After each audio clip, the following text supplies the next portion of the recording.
of all, I should like to congratulate to all of you in coming to this place to study Dhamma in order to lead life to a better life. The first thing that we need to make it clear to all of us is, why do you come here for Dhamma?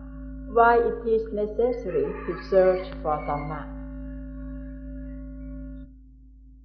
In order to study Dhamma, it needs a great effort to put into it. And please know that there are 3 levels or 3 orders in studying Dhamma. First of all, we need to learn to understand it rightly or properly. And second, we need to put all the knowledge in Dhamma into practice rightly or properly. And third, there will be the effect accordingly the practice of each individual. So, my friends, you see that it really needs great effort in doing this. And this is why we do come to Dhamma. We need to understand this point clearly. There are several answers to all of these questions or levels of knowing, practicing, and effecting from the practice of Dhamma. There are many aspects for all these answers, and so we need to make it understand clearly about all of this. First of all, we shall study Dhamma as the law of nature.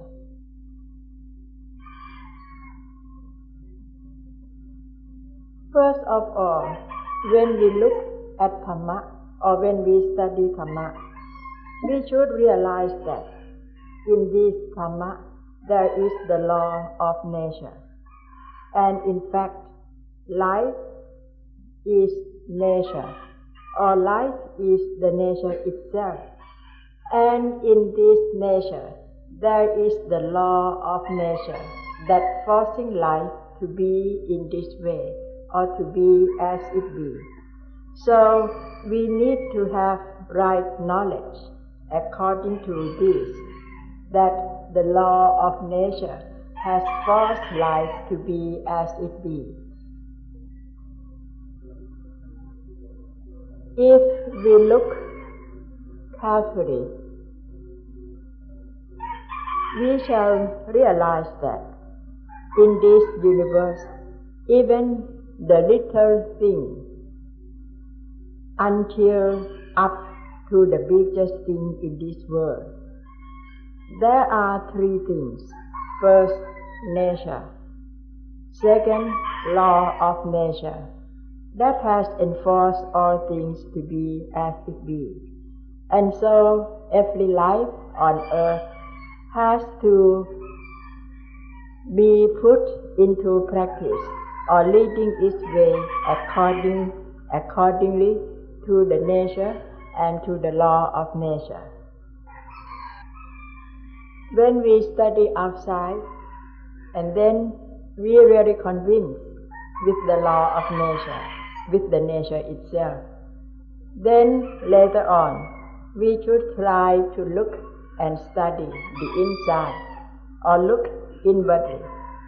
And if we try to study the inside carefully, thoroughly enough, we shall certainly see the law of nature in it, inside. So what we need to do is try to practice or to lead life accordingly. The word nature, according to the Bali language or the Dhamma language, there are 4 meanings of the nature. The first thing is the nature itself. The second thing is the law of nature, which has made all things to be as it be, and we still call it nature. The third one is the duty that every being has to function accordingly is still called the nature. Even the last thing of which is the effect arising from functioning or doing according to the law of nature is still the nature itself. So please try to understand the meaning of the nature according to the Bali word or the Dhamma language in this way. So to put it into conclusion, Dhamma means everything, everything on earth, everything in the universe, and all that everything is not above nature. If there is anything that any people would say is above nature, but in fact it is still the nature. Now let us study or look at what we call the body. The body itself, it is still the nature. We must have this life rightly or properly, or what we need to do with life, to deal with life, we have to do it accordingly to the nature. In order to manage everything concerning this body rightly or properly, we can say that this is how to practice or how to function to perform our duty according to the nature. So it is our responsibility to learn how to manage this life or this body properly or rightly according to the nature or the law of nature. What is more difficult is about the mind, or you may think of the heart, which is really opposite from the body. But still, we need to learn to manage it or to deal with it rightly or properly according to the nature or the law of nature. But in Dhamma language, body, mind, it means one thing. It is singular.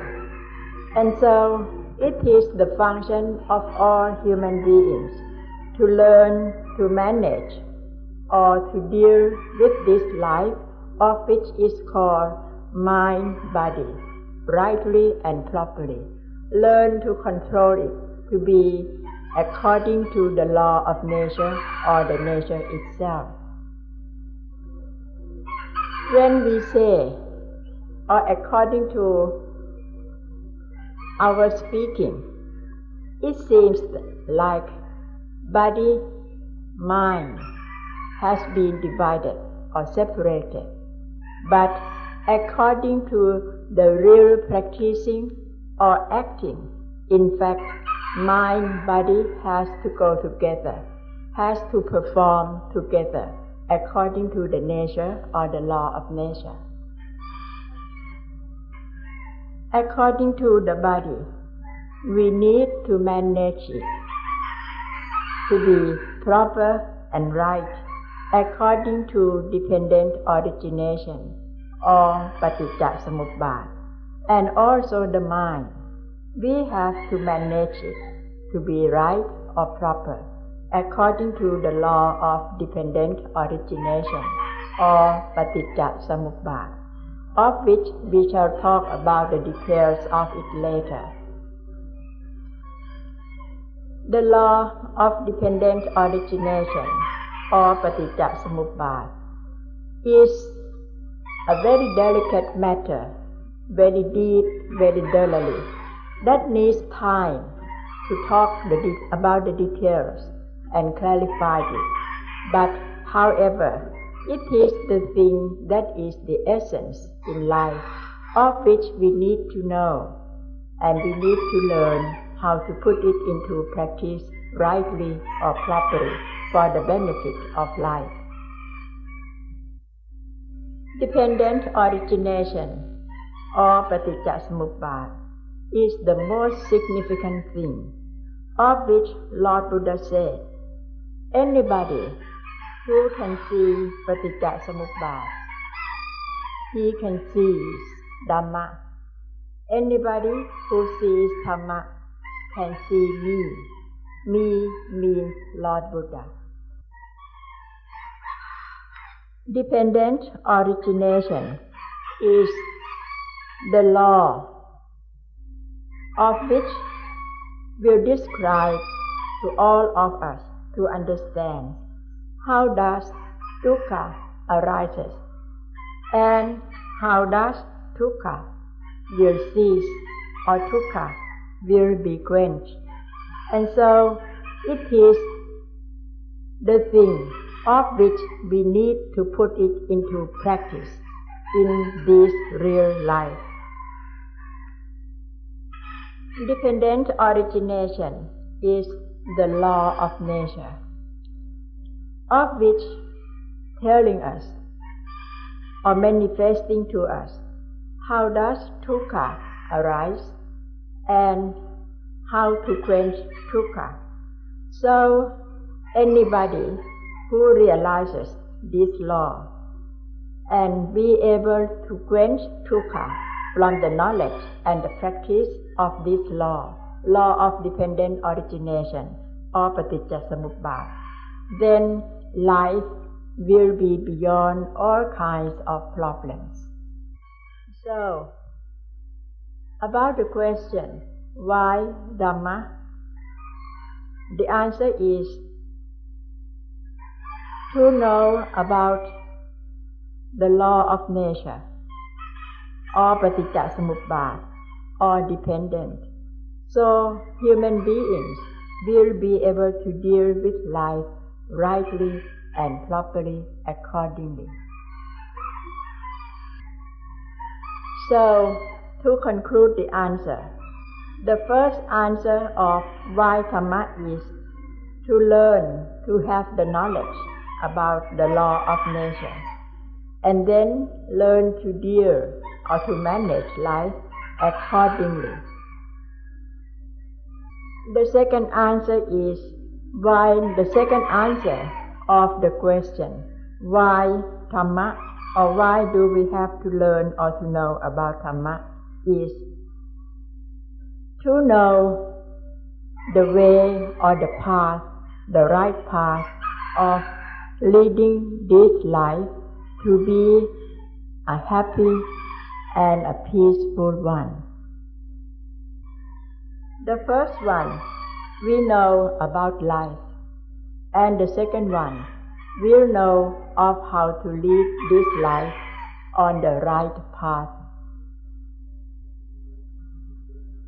The wise people in the world has set the path of life in many different ways, but in Dhamma language, there is only one way, that is to learn to know about Dhamma and to learn to lead this life according to Dhamma or to the nature and the law of nature.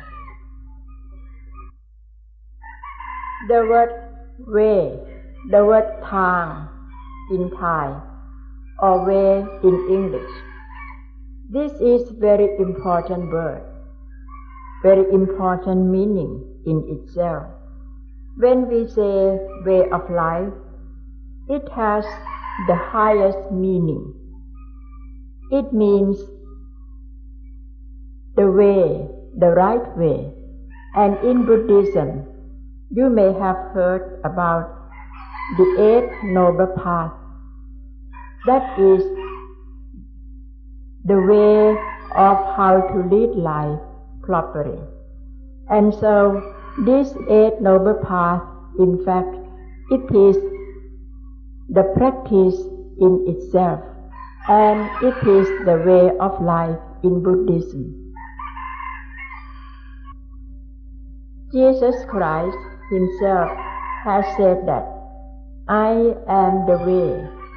I am the way is the way of how to see God or to reach God. So Christianity is the way, also the way of how to reach God. Now coming back to study about the East. Lao Tzu of China had taught many things about the way, and that is Taoism. And in fact, it has the same meaning, that is about the word way. Tao means the way. And when we say the way, it means it will point to us about the way of how to bring life out of problems. Every being must have its own way of how to lead one's own life out of problems. And so please try to understand the word meaning, the word way clearly, the meaning and the importance of this word way clearly. It means the way of how to lead one's own life out of the thing of which we call problems. In Buddhism, even though in Buddhism we call the way as the Eighth Noble Path, but every way that we meant, it has to lead to the law of dependent origination or กฎปฏิจจสมุปบาท. So the other way to say about กฎปฏิจจสมุปบาท or dependent origination, it means the way of life, that it will lead all human beings from all problems of life. If any life has walked on the right way, of course, dukkha cannot arise or dukkha cannot occur if it has led the life on the right path or on the right way.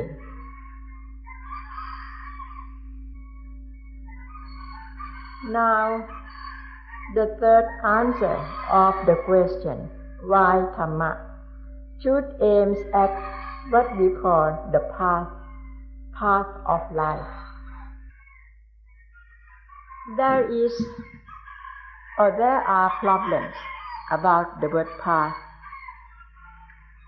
Some of the foreigners, when they come to the Buddhist country, try to collect the things of which they call Buddhist art. But all the things that they have collected, they are merely material things. They are not the real Buddhist art. And so this is very significant or very important point for all of us to make a clear standing about the word Buddhist art. When we say Buddhist art, what is it that we do really mean about it?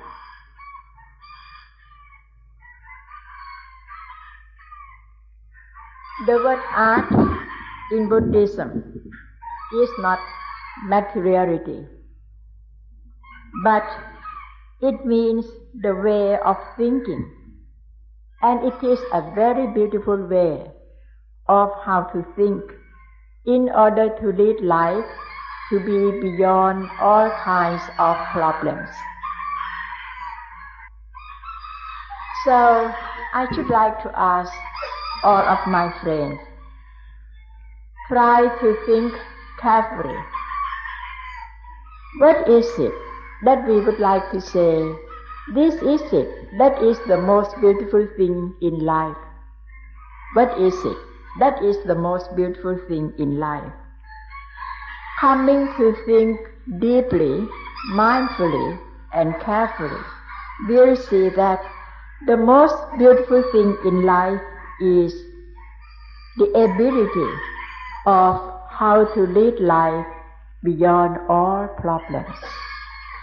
And so, when we say the path, it means this path or this kind of path that will lead life to clear out from all problems. And this is it that we should like to call it Buddhist art. This one is related to the former item that we have already said.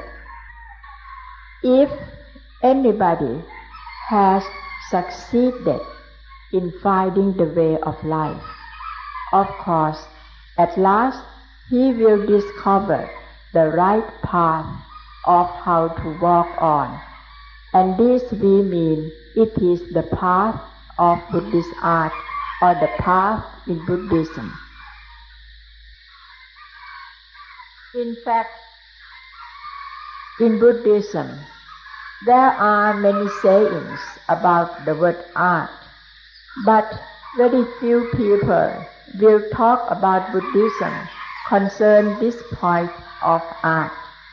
But I should like to assure to all of you that, in fact, Buddhism is the art of life.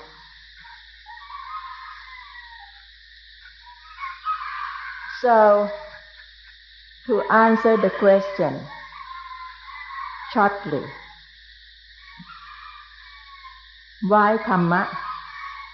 We need Dhamma, so we shall be able to have the best of life, the most beautiful life.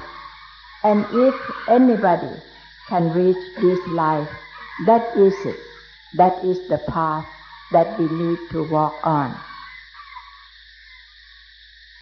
Lord Buddha himself even emphasized that.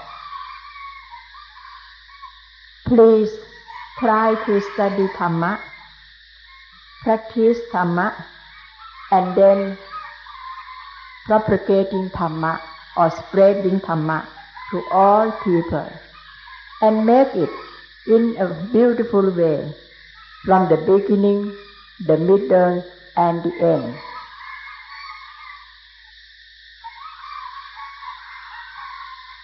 To conclude it, the knowledge about Buddhism is, first, should know that life is not atta, A-T-T-A, atta, or self.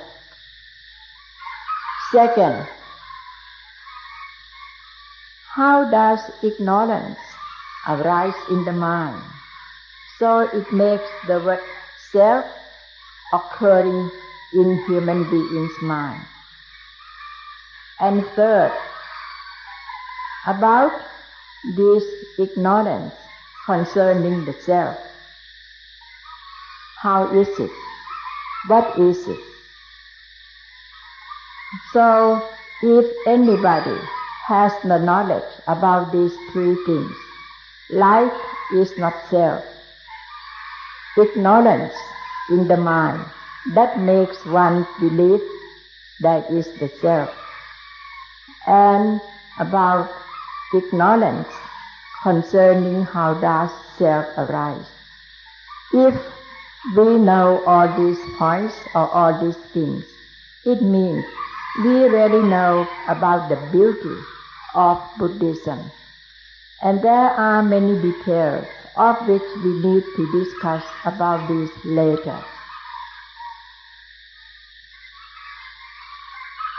To emphasize this more clearly, first, we should know how does egoistic concept arise. What is it? First, what is the egoistic concept? Second, how does it arise? And third, how to get rid of it or how to extinguish it. If we all know all these three things, it means we really know the beauty of Buddhism. First, egoistic concept. What is it? Second, how does this egoistic concept arise? And third, how to extinguish it.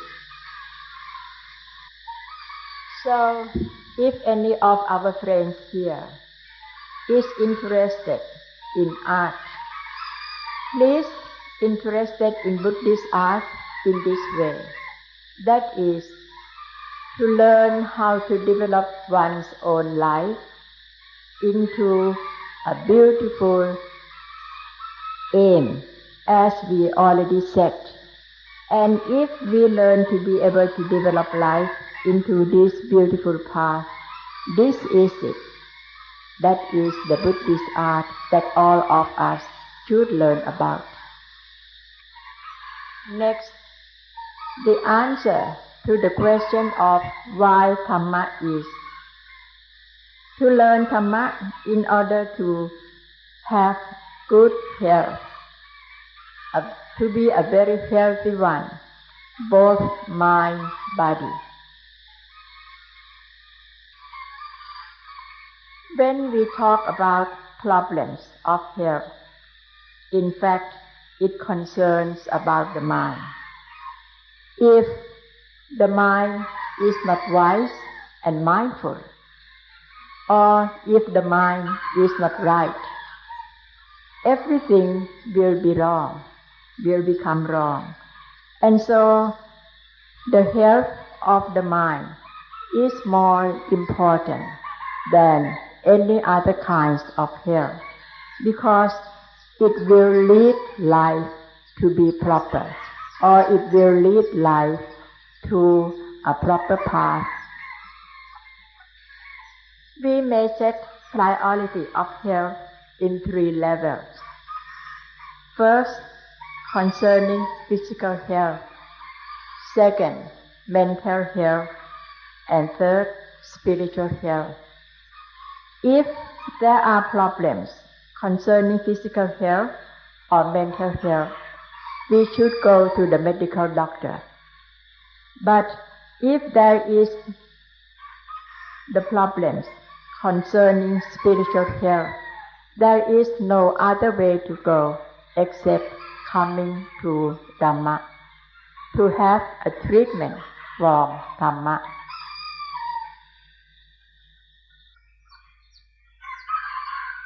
If the health of body and mind, if body and mind are not in good health, usually we shall be under tension. So, if we learn how to get rid of the tension from body and mind, then we'll say that we have good health. To speak clearly about the word tension, we mean tension is a burden of life. It is the attachment to the things.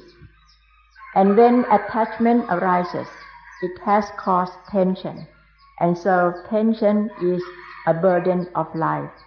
So we must try to make clear of this point about the word tension.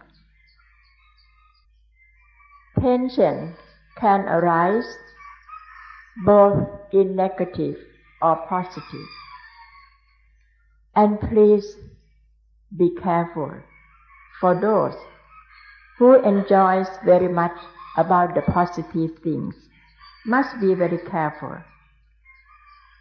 For the negative things, most of the people don't fall in love with it. But it really doesn't matter whether we have tension concerning negative or positive. Is still a tension. So we should try to avoid both negative and positive. The tension, the positive tension is the feeling of thinking, when shall we gain, when shall we get? And the negative tension is the feeling of the bothering about, oh, I'm afraid I shall lose, this will be a loss. And so, when we say gaining, it seems to be positive, and losing is negative. But it really doesn't matter, gaining or losing. It will arise tension followed or after that. If there is the knowledge, full knowledge or complete knowledge of Dhamma, there won't be any negative or positive. The mind will be convinced with the truth or reality that whatever happens according to its course or under the law of conditionality, there is nothing negative or positive, and so this life or the mind will be beyond problems.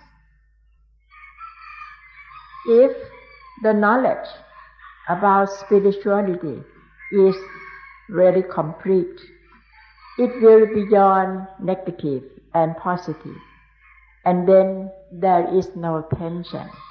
So this seems to be a secret of the full knowledge of Dhamma or the full knowledge of spirituality. Life will be beyond tension. You may remember in the Old Testament, the beginning of the Old Testament, God said to the first couple, ask them or forbid them not to eat the fruits of good and evil.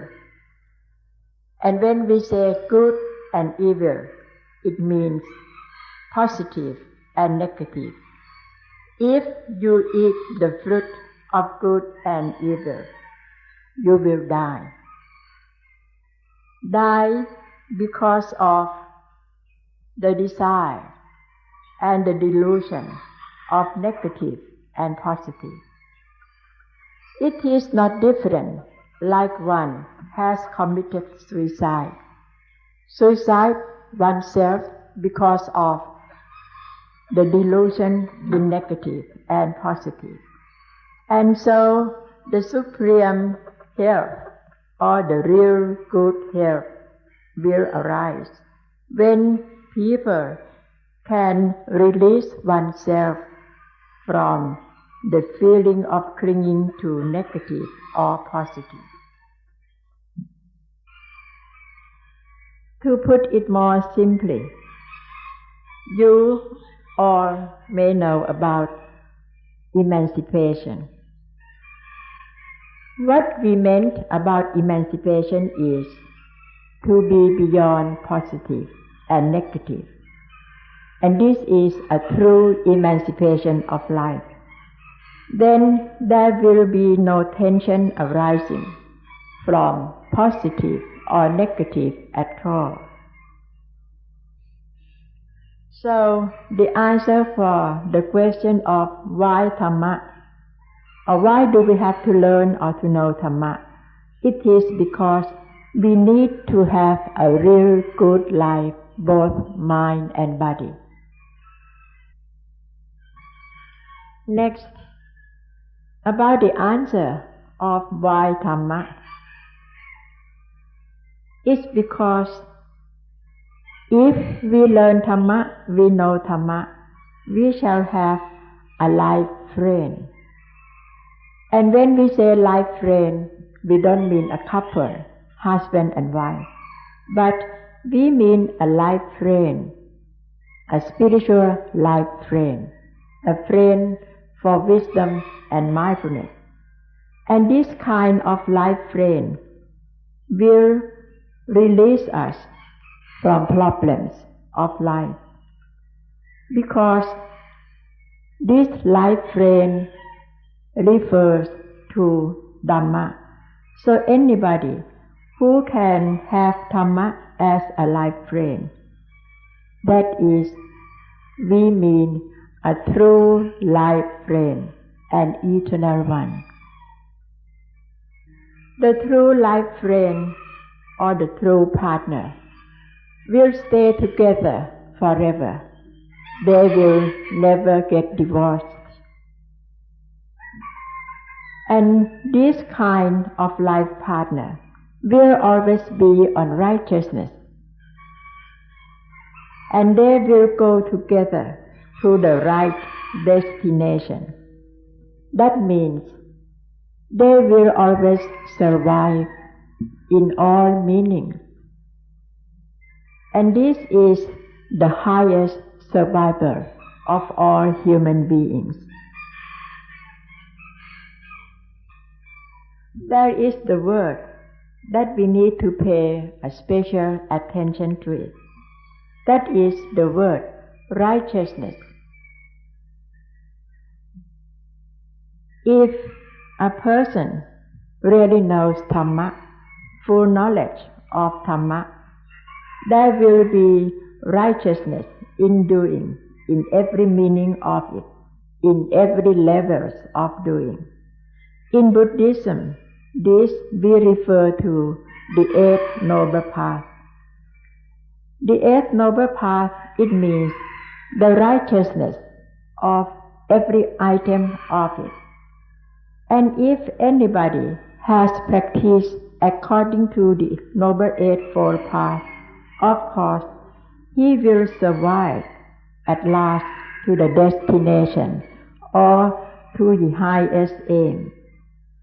So, Dhamma is righteousness for physical, mental, and spiritual. And these three things is the most important things when we meant about righteousness.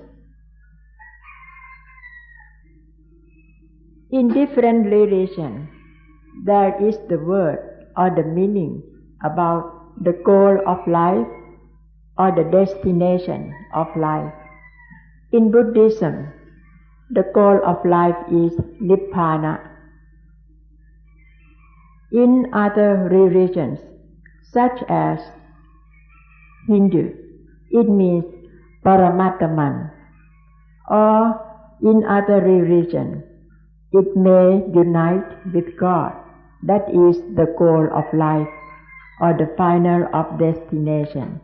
But whatever it is, there is only meaning, that is, to be beyond positive and negative, because this is the real emancipation, to be free from negative or positive.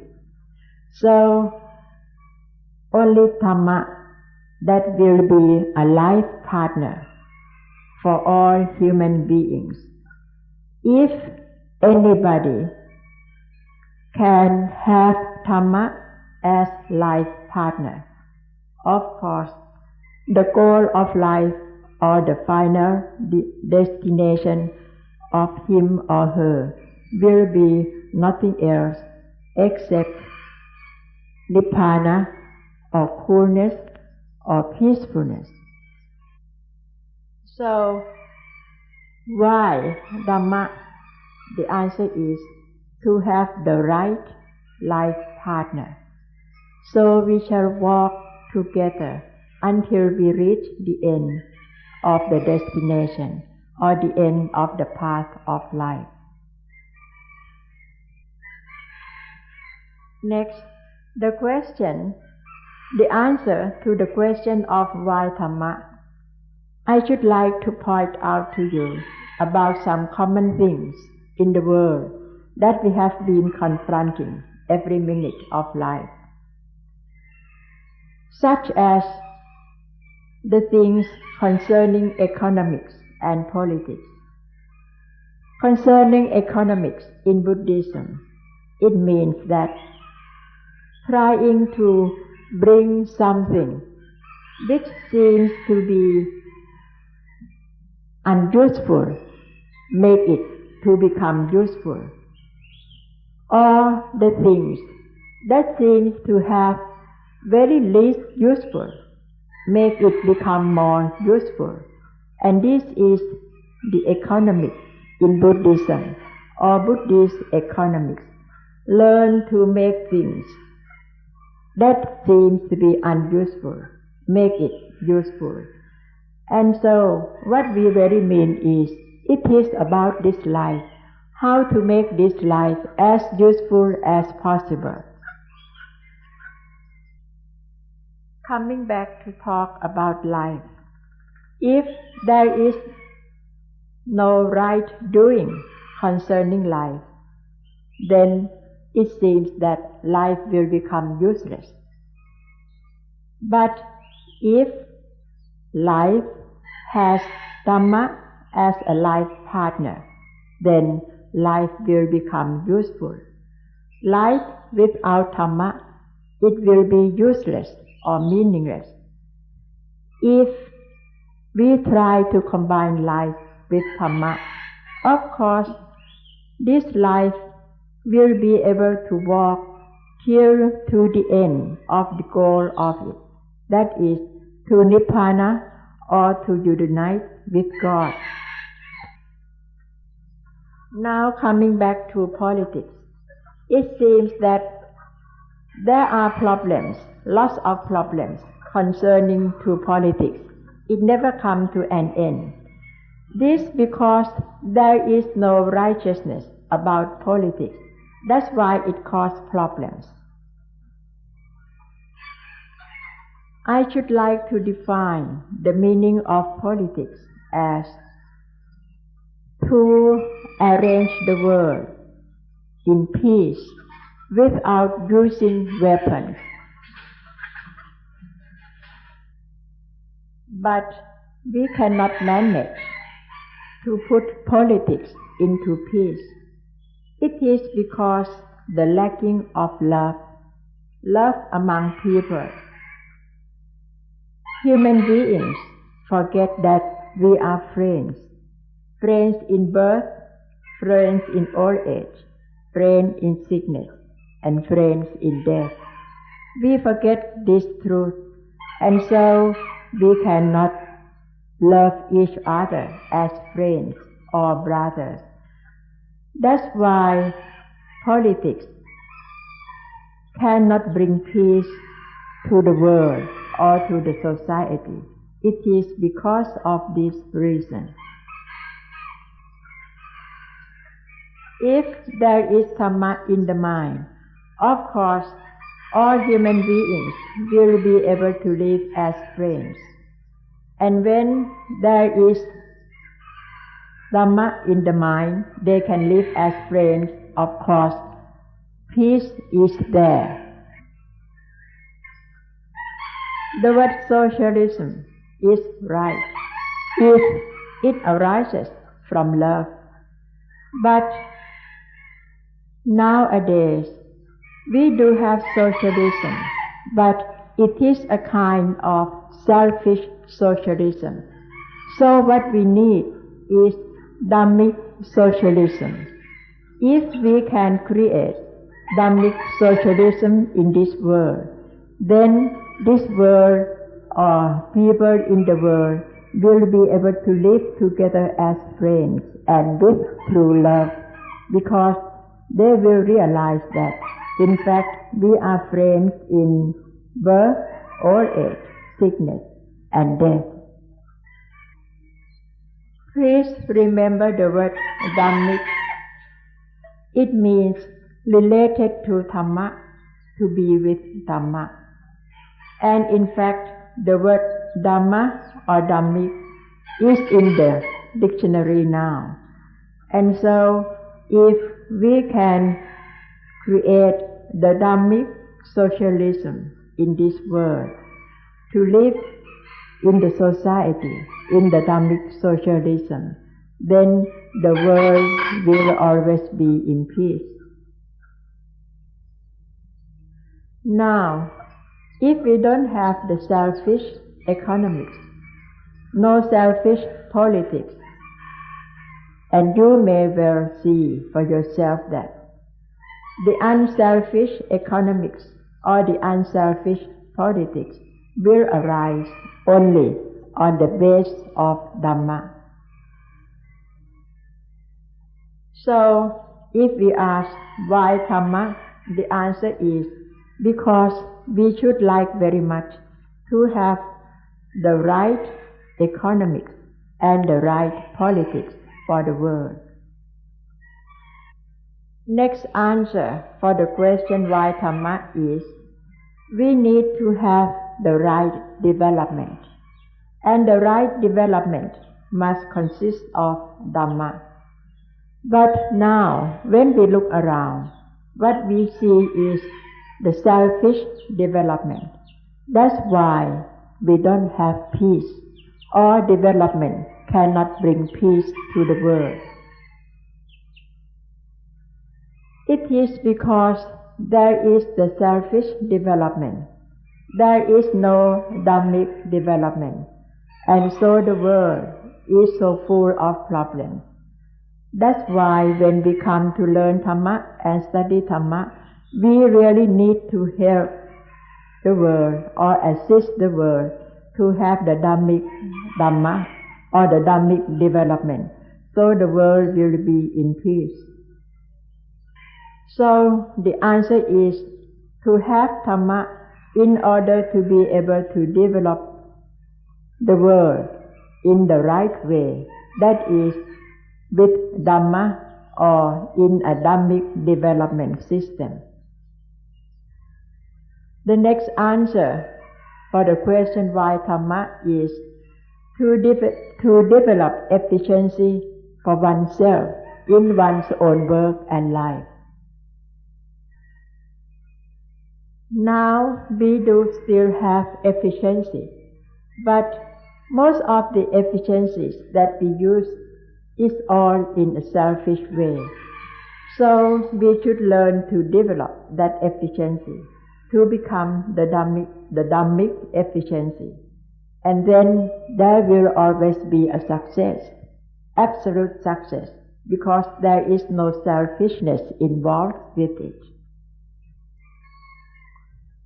It is a great pity that human beings use their efficiencies or their abilities in efficiencies in a selfish way, and so the world lack of peace, always in a turmoil, because of the selfish efficiency. The more the man is efficient, he just learns to use efficiency for the benefit of one's own self. That's why the world still lack of peace. Even though we really need peace, we want peace, but we can't develop peace. It is because of selfish efficiency that we use in everyday life. The world nowadays is very progressed, very much advanced in machine, in technology.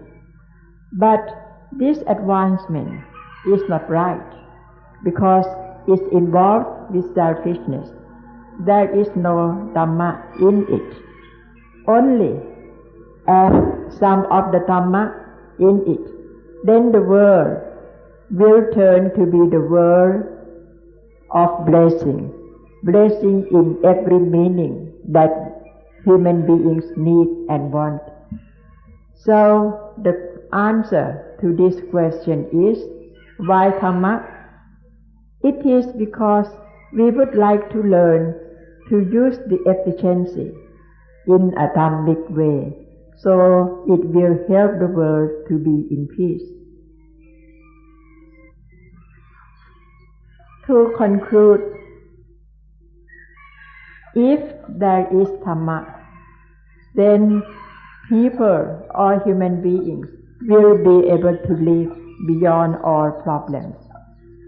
This world will be the world without problems. But nowadays, as we all see, there are lots of problems arising from selfishness. There is no end of war, war among people, war among nations, the destroy of the nature, the pollution everywhere. All of these things, we can say, these are problems to human beings, problems to the world, and it is because of the lacking of Dhamma. If only we learn Dhamma, we know Dhamma, we understand Dhamma rightly, it will help us to solve problems. It will lift this life beyond problems, and also the world will become the world without problems. We may have heard about the better land. We would like very much to develop the land that we live in to become a better land. But we have never heard about how to live beyond the world.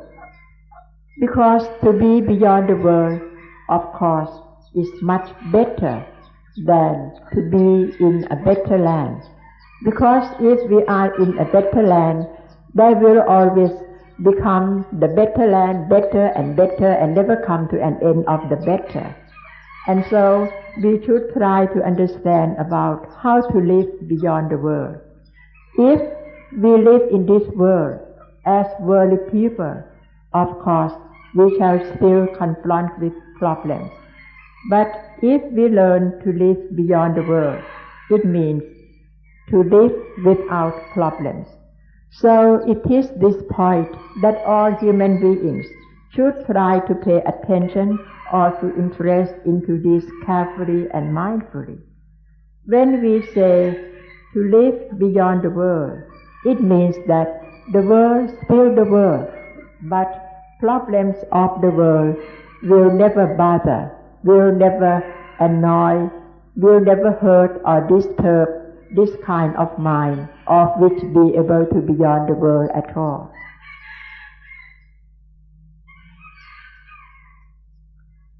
The last words of why Dhamma is for the immortality, that is to live without dying. So why to learn Dhamma?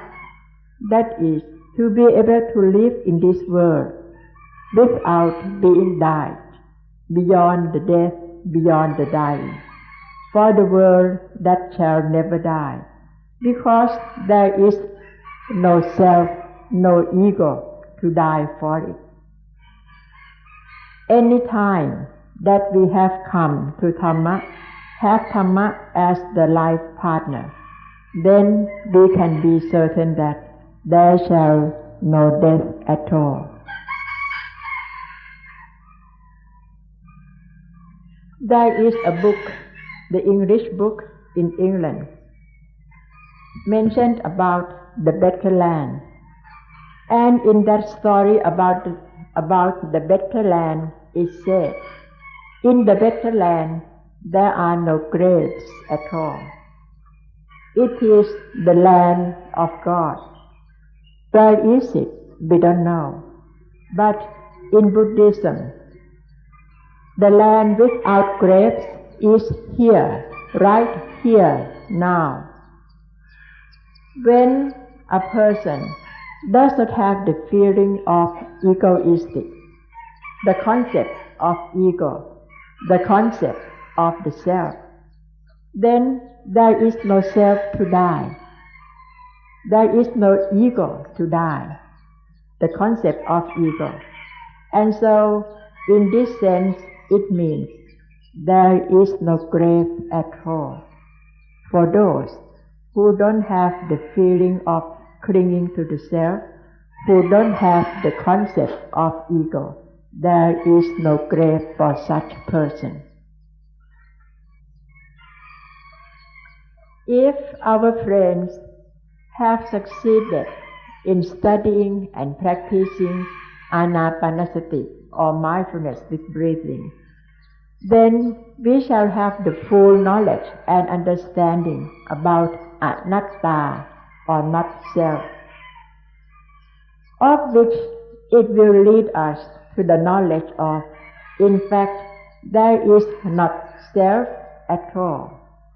And once we learn that there is not self, then we shall be convinced that, in fact, in this world, there is no grave for such person, because no person to die.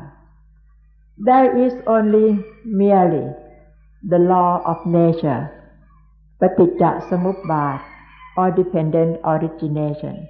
The more we learn about this dependent origination or paticca samuppada, the more we'll know and be convinced that, in fact, it's not self. So, nobody to die, no grave in this world. So I wish you all succeed in studying into the essence or the heart of Buddhism, and then you will reach the world without graves. If we never stop studying, always continue to study about Dhamma, but study it, learn it, practice it, merely on the fact of the doing, not a person who is studying, but merely it is a stream of dependent origination, that is a stream of doing.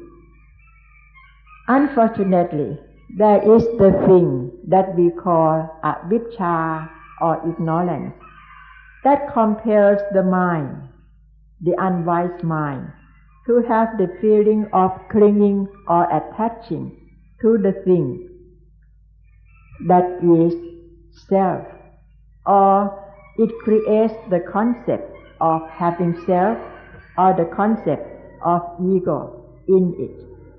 So, during the time of studying and practicing, please try to get into it until one be able to be convinced that merely it is only the stream of dependent origination, no person, no self involved in that at all. A very simple lesson that you may try is that when the eye sees the form, it's not I see the form, it's merely the function of the eye sees the form according to the work of the nerve system. Or when the ear hears the sound, it's merely the hearing, it's not I hear the sound. Or when the nose smells, it's merely the nose smells something, smell the odor, it's not I smell. Or when the tongue has a taste, it's merely the tongue taste, it's not I taste. So please take this simple lesson as your daily practice, and the more you put this into practice, you will see that, in fact, it's merely the action or the reaction according to the work of nature. There is no real I, capital letter I, or no real self involved in that at all. When the eye sees the form, don't let it be positive or negative feelings involved in that seeing.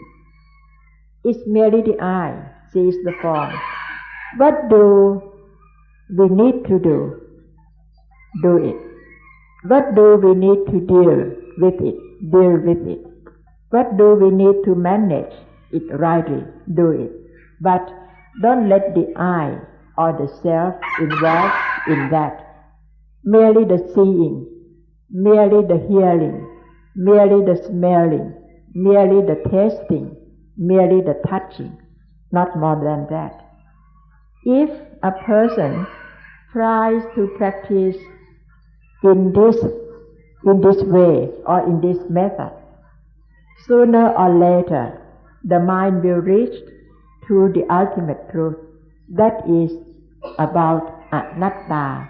A-N-A-T-T-A, anatta means not self. And please, you don't take you don't need to take my words and believe it, but please try to put this lesson into practice yourself, and you will see a great difference of merely the seeing or the hearing or the smelling and so forth. You will see a great difference from I see, I hear, I smell, I taste, I touch. You will see the result of it in a great different way. And anybody who can put this into practice, merely the seeing or the hearing or the smelling, this means life is beyond negative and positive. And when life can live beyond positive and negative, this life shall never be beaten. It is a free life. So please live in this world beyond negative and positive. You will be in peace. If you live in this world with the clinging to negative and positive, you will be beaten all the time, every moment of life. It is unbearable. Please try to consider this carefully and mindfully, and you will see the result of the difference for yourself. This is the first exercise that we should take. Please learn to walk back to the Suan Mokkh International without the walker. Let it be the movement of the movement. Let it be the movement according to the movement. And this movement can be done because of wisdom and mindfulness in the mind.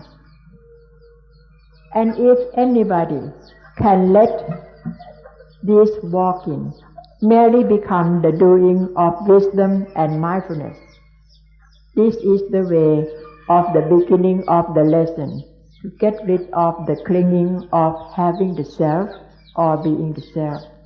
So please have this first exercise by learning to walk or walking without the walker. And what you will have with you is only the breath.